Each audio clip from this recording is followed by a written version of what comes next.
Hey guys, welcome back to my channel, or welcome if you are new. I have my 26 to 27 week pregnancy update, so I am 26 and 4 days today, and I want to have a chat with you all. So go grab a brew, grab a snack, and we're gonna have a little chin wag. So I have broken 2 of my nails, so that's going to be really annoying if I keep fiddling. That is why. But as with the last few of my pregnancy updates, this one is going to be very kind of vloggy, chatty style, just to kind of catch you up on what's been happening in the last kind of week or so. And this week I had a telephone appointment with my midwife. So this was my 25-week appointment. Obviously normally you would go in and see a midwife at 25 weeks, have all these kind of checks done, just have a chat, all this, that and the other, but because of COVID that's not happening.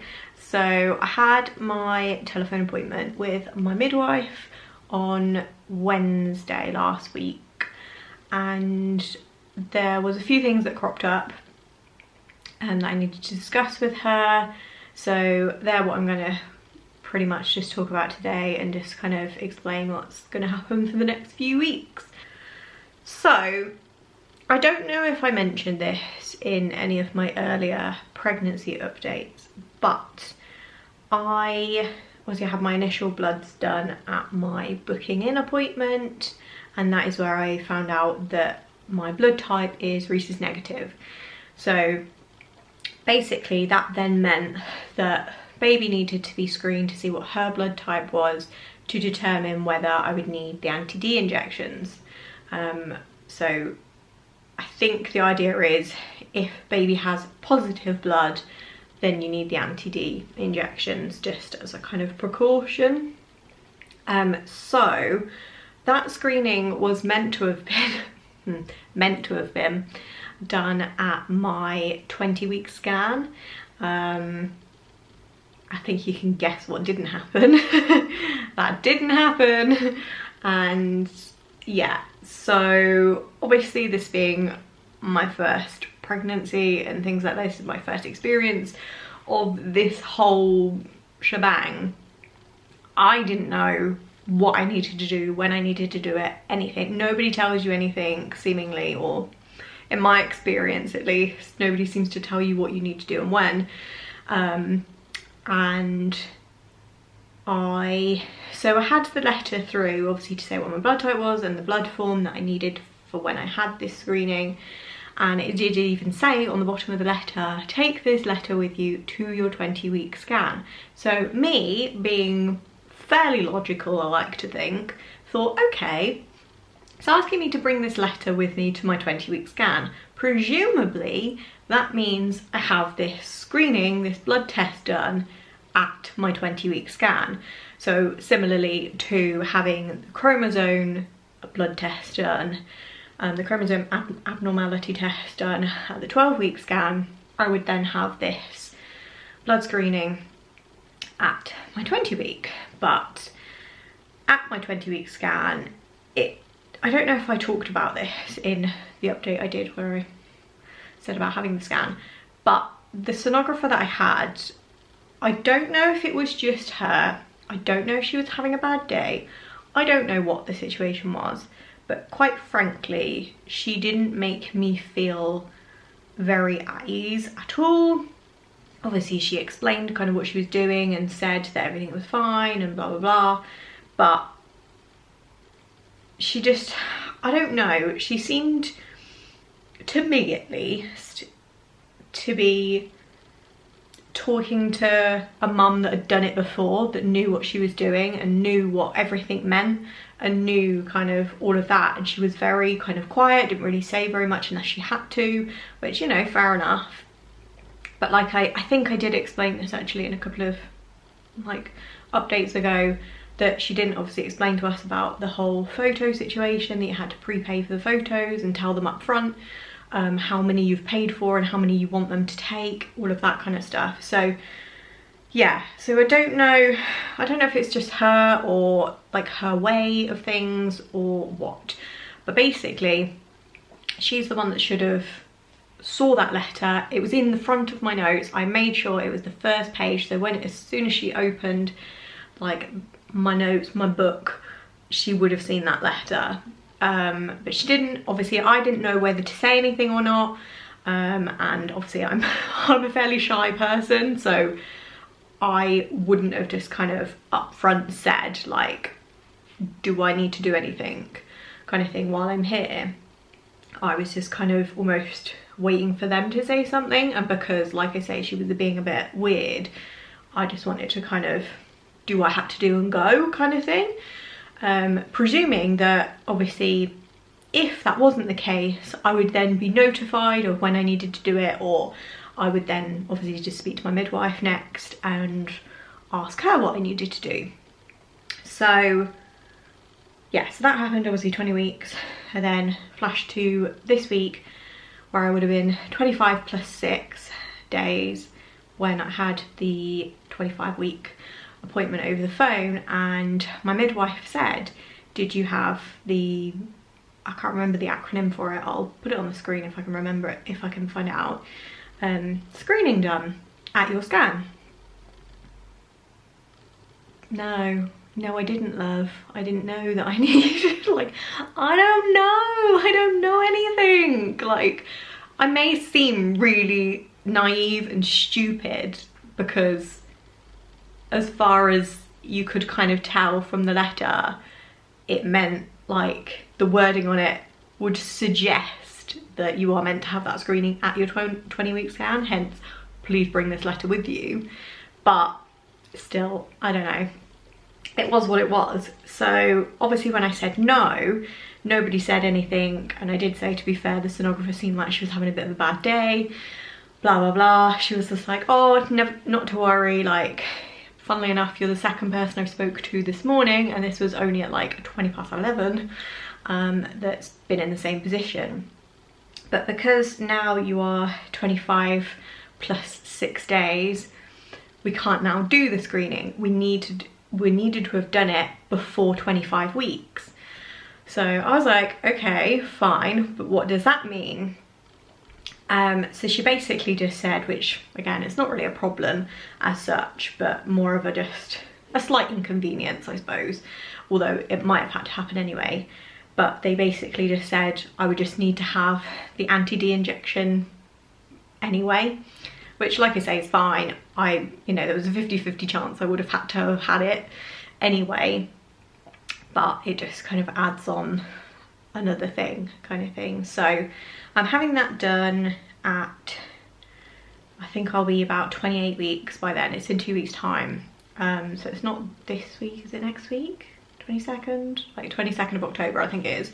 Something like that. So that's that. And I think at the same time is when I'm having my glucose tolerance test as well. So I'm having to go, I want to say it's for an hour. They said the appointment was for an hour to do the glucose tolerance test, and that is purely because my sister is a type 1 diabetic, so I need to be screened as well. Which again, it's fine, it's not a problem, but it's just another thing, another thing to do, which, you know, I can work around it. We can make things work. But yeah, so there's that. And then the only other two things that I need to know, or I needed to then book in off the back of this appointment kind of thing, were my flu jab and my whooping cough vaccination. So again, I've said this in previous videos, but this is a no judgment channel, so please, if you're like anti-vax vaccinations, whether that's to adults or children, I don't want to hear it. Like, it's my choice to have vaccinations, and it will be my choice to vaccinate our child, or it is our decision to do so. So please, if you have any opinions on that, either just keep it to yourself or just click out of this video if you don't care for my views on this. So yeah, I have to book those 2 in. So I was kind of hoping I'd be able to book it all on the same day. I'd be able to have the glucose tolerance test, the whooping cough jab, the flu jab, and my anti-D injection. But no, of course it's not that simple. So I'm having to go, I think it's this week for my whooping cough, next week for my anti-D and my glucose tolerance, and then the following week for my flu jab, just because they haven't really got that many in at the moment, and obviously they're prioritizing, I think it's over 65, so prioritizing first, and then obviously then I fall into the next kind of category of people that are, you know, able to receive the flu jab. I think you can still like pay and, oh, excuse me, you can still pay and have the flu jab done at like pharmacies and stuff, excuse me, but because I'm pregnant and asthmatic, obviously I am entitled to have it for free on the NHS. So yeah, so that is that. That's where we're at. I still have a lot of wind. That is my only real symptom, as it were. I've stopped kind of mentioning symptoms in these videos only because there's not really been that many, really, I don't think, or nothing noticeable anyway. I don't think there's been anything that I thought, yeah, I really need to talk about that kind of thing. There's not really been anything like that. So yeah, touch wood, everything is going as it should. I've got all my, well, I'm going to be a pincushion this month, basically, having all these injections and tests and whatever else. So yeah, if any of you guys have had the glucose tolerance test or had the anti-D injection or anything like that, please do let me know your experience down below, because I'd be really curious, because I have no idea obviously how any of it works. I know my sister's had the anti-D injection because she has the same blood type as me, and I'm pretty sure in her pregnancy the baby did have positive blood. I don't think she had it with her first pregnancy, which as far as I'm aware, that's all you have it. You have it as a precaution for that pregnancy and any further. But again, I could be completely wrong. I'm not a medical professional. I don't really understand it fully. But as far as I'm aware, I don't think she had it with her first pregnancy with the twins, but I'm pretty sure she had it with her second pregnancy with her son.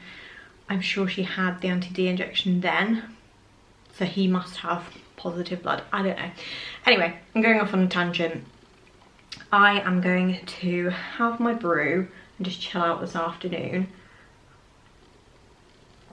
I'm like slowly kind of trying to get organised in all aspects of my life. Again, no update on anything really. Everything's still going as normal. We still don't know if we're moving on or anything like that. I'm just trying not to really stress about it. Obviously it is a massive like stress factor in both of our lives at the moment, but at the same time I know we have that wiggle room and I know things like that, but it's just, for me,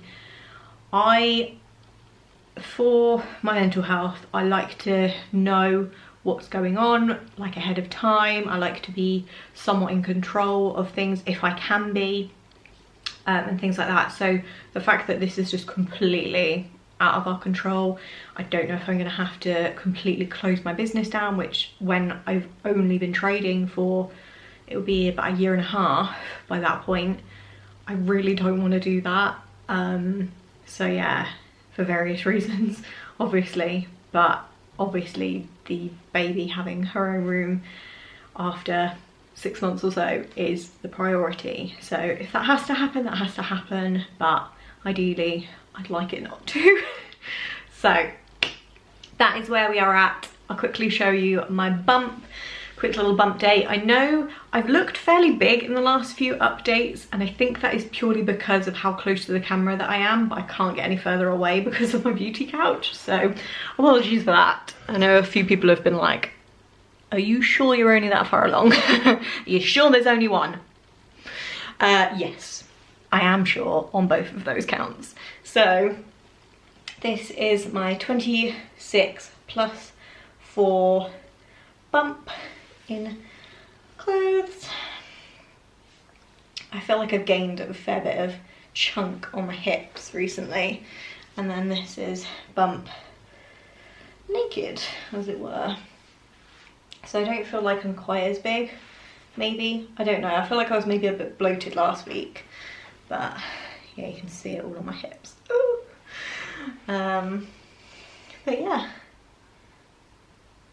So I hope you have enjoyed this video. Please do let me know in the comments if you have, like I say, any experience on any of the things that I've talked about, and let me know if you still like these kind of videos, because I know when I sit down to film it, I'm like, do people even care? Like, I don't know. But yeah, so please do let me know in the comments and give this video a thumbs up if you did enjoy it. Make sure you're subscribed if you haven't already, and I will see you all in my next one. Bye guys.